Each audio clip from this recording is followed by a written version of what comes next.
एक साफ सुथरा सा किचन था जहां हल्की हल्की खुशबू फैली हुई थी।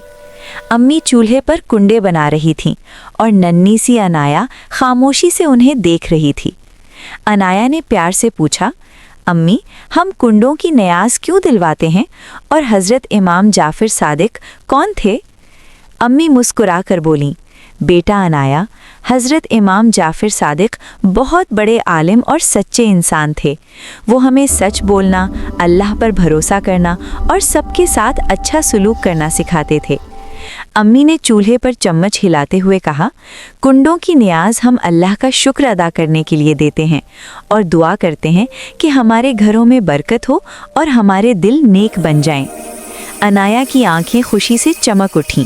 उसने हाथ उठाकर कहा, या अल्लाह, मुझे भी अच्छा बच्चा बना दे। अम्मी ने अनाया के सर पर प्यार से हाथ रखा और कहा, आमीन बेटा, अल्लाह तुम्हें हमेशा नेक रखे। और यूं कुंडों की न्याज़ के साथ इस घर में दुआ, मोहब्बत और बरकत फैल गई।